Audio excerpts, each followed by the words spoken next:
ಪ್ರಸಂಗಿ ಬರೆದ ಪುಸ್ತಕ 3ನೇ ಅಧ್ಯಾಯ 14ನೇ ವಚನ. ದೇವರ ಕಾರ್ಯವೆಲ್ಲವೂ ನಿತ್ಯವೆಂದು ಬಲ್ಲೆನು, ಅದಕ್ಕೆ ಯಾವುದನ್ನು ಸೇರಿಸಲಾರೆವು, ಅದರಿಂದ ಯಾವುದನ್ನು ತೆಗೆಯಲಾರೆವು. ದೇವರ ಈ ನಿಯಮಕ್ಕೆ ಮನುಷ್ಯರು ತನ್ನ ಎದುರಿನಲ್ಲಿ ಭಯಭಕ್ತಿಯುಳ್ಳವರಾಗಿರಬೇಕೆಂಬುದೇ ಕಾರಣವು.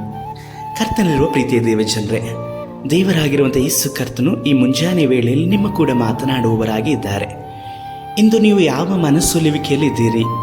ನಿಮ್ಮ ಜೀವಿತದಲ್ಲಿ ನಡೆಯುತ್ತಿರುವಂಥ ಕೆಲವೊಂದು ಸಂಗತಿಗಳ ನಿಮಿತ್ತವಾಗಿ ನೀವು ಸಂತೋಷವುಳ್ಳವರಾಗಿರೋದಕ್ಕಿಂತ ಹೆಚ್ಚಾಗಿ ನೀವು ಕಳೆದುಕೊಂಡಂಥದ್ದನ್ನು ಮಾತ್ರವಲ್ಲದೆ ಅನೇಕ ಪರಿಸ್ಥಿತಿಗಳಲ್ಲಿ ಸಿಲುಕಿ ಹಾಕಿಕೊಂಡಿರುವಂಥದ್ದನ್ನು ಸಹ ಆ ಕಾರ್ಯಗಳು ನಿಮ್ಮನ್ನು ಮನಸ್ಸೊಲಿವಿಕೆಯಲ್ಲಿಯೂ ಸಮಾಧಾನವಿಲ್ಲದವರಾಗಿಯೂ ಸಹ ನಡೆಯಲ್ಪಡ್ತಾ ಇದ್ದೀರಿ.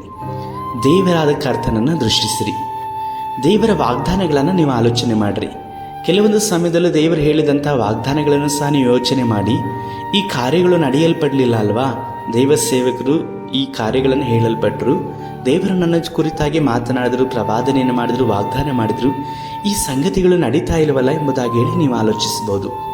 ಹೀಗಂದ ಮಾತ್ರಕ್ಕೆ ದೇವರು ತಾನು ಹೇಳಿದ್ದನ್ನು ಆತನು ನಡೆಸಲಿಕ್ಕೆ ಸಾಧ್ಯವಿಲ್ಲ ಎಂಬುದಾಗಿ ಹೇಳಿ ನೀವು ಆಲೋಚಿಸ್ತಾ ಇದ್ದೀರಾ? ಇಲ್ಲ, ದೇವರು ಎಂದಿಗೂ ಸಹ ಸುಳ್ಳನ್ನು ಆಡದೇ ಇರುವಂಥ ದೇವರು.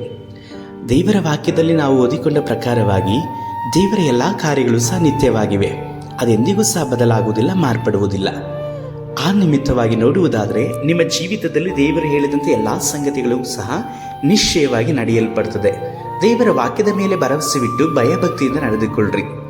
ಕೆಲವೊಂದು ಕಾರ್ಯಗಳಲ್ಲಿ ನೀವು ನಿರಾಶರಾಗಿಯೂ ಮನಸ್ಸೊಲಿವಿಕೆಯಿಂದ ಇರುವುದಾದರೂ ದುಃಖಿಸುವುದಾದರೂ ಆ ಕಾರ್ಯಗಳು ಬೇಗನೆ ನಡೆಯೋದಿಲ್ಲ. ನೀವು ನಿರೀಕ್ಷಿಸ್ತಾ ಇರುವಂಥ ಸಂತೋಷ, ನೀವು ಒಟ್ಟುಗೂಡುವಿಕೆಗಳು, ಕುಟುಂಬದಲ್ಲಿ ಅನ್ಯೋನ್ಯತೆ, ಇದೆಲ್ಲವನ್ನ ಸಹ ನಿರೀಕ್ಷಿಸ್ತಾ ಇರುವಂಥದ್ದು ಕೆಲವೊಂದು ಸಮಯದಲ್ಲಿ ಬೇಗ ಆಗೋದಿಲ್ಲ. ದೇವರು ತಡ ಮಾಡಿದ್ರೂ ಸಹ ಖಂಡಿತವಾಗಿಯೂ ಅದು ತಾಮಸವಾಗುವುದು ಎಂಬುದಾಗಿ ದೇವರ ವಾಕ್ಯ ಹೇಳಲ್ಪಡ್ತದೆ. ತಕ್ಕ ಸಮಯದಲ್ಲಿ ದೇವರು ಎಲ್ಲ ಕಾರ್ಯಗಳನ್ನು ಸಹ ಅನುಕೂಲವಾಗಿ ಮಾರ್ಪಡಿಸ್ತಾರೆ. ಅದಕ್ಕೋಸ್ಕರವಾಗಿ ನಿಮಗೆ ಬೇಕಾಗಿರುವಂಥದ್ದು ಒಂದೇ, ದೇವರ ವಿಷಯದಲ್ಲಿ ನೀವು ನಂಬಿಕೆಯನ್ನು ಬಿಟ್ಟು ಬಿಡಬೇಡ್ರಿ. ಭಯದಿಂದಲೂ ಭಕ್ತಿಯಿಂದಲೂ ದೇವರನ್ನು ಸೇವಿಸ್ರಿ. ಕರ್ತನ ನಿಶ್ಚಯವಾಗಿ ನಿಮಗೆ ಹೇಳಲ್ಪಟ್ಟಂಥ ಮಾತುಗಳನ್ನು ನೆರವೇರಿಸಲಿಕ್ಕೆ ಶಕ್ತರು. ಮಾತ್ರವಲ್ಲದೆ ಆ ಮಾತುಗಳನ್ನು ನೀವು ಅನುಭವಿಸಲಿಕ್ಕೂ ಸಹ ದೇವರನ್ನು ನಿಮ್ಮನ್ನು ಸಿದ್ಧ ಮಾಡಲಿಕ್ಕಾಗಿ ನಿಮ್ಮನ್ನು ಸಮರ್ಪಿಸಿಕೊಳ್ಳ್ರಿ. ಯಾಕಂದರೆ ದೇವರ ಕಾರ್ಯಗಳೆಲ್ಲವೂ ಸಹ ನಿತ್ಯವಾಗಿದೆ. ಆತನ ಎಂದಿಗೂ ಸಹ ಮಾತನ್ನು ಬದಲಿಸುವಂಥ ದೇವರಲ್ಲ. ನಿಮ್ಮ ಜೀವಿತಗಳನ್ನು ಬದಲಿಸಿ ಈಗಿರುವಂಥ ಪರಿಸ್ಥಿತಿಗಳನ್ನು ಸಹ ಅವರು ಬದಲಿಸಲಿಕ್ಕೆ ಶಕ್ತರಾಗಿದ್ದಾರೆ. ಪ್ರಾರ್ಥಿಸೋಣ. ಸರ್ವಶಕ್ತನಾದ ದೇವರೇ, ನಿಮ್ಮ ಕಾರ್ಯಗಳೆಲ್ಲವೂ ಸಹ ನಿತ್ಯವಾಗಿ ನಿರಂತರವಾಗಿರುವುದಕ್ಕಾಗಿ ಸ್ತೋತ್ರ. ಅದೆಲ್ಲವನ್ನು ಅನುಭವಿಸಲಿಕ್ಕೆ ನಾವು ಭಯಭಕ್ತಿಯುಳ್ಳವರಾಗಿ ನಡೆಯಲಿಕ್ಕಾಗಿ ಸಹಾಯ ಮಾಡಿರಿ. ನನ್ನೊಟ್ಟಿಗೆ ಪ್ರಾರ್ಥನೆ ಮಾಡುತ್ತಿರುವಂಥ ಈ ಸಹೋದರಿಯನ್ನ ನೀವು ಆಶೀರ್ವಾದ ಮಾಡಿ ಅವರಿಗಿಟ್ಟಿರುವಂಥ ವಾಗ್ದಾನಗಳನ್ನು ಹೊಂದಿಕೊಳ್ಳಲಿಕ್ಕಾಗಿ ಸಹಾಯಿಸಿರಿ. ಯೇಸು ಕರ್ತನ ನಾಮದಲ್ಲಿ ತಂದೆಯೇ, ಆಮೇನ್.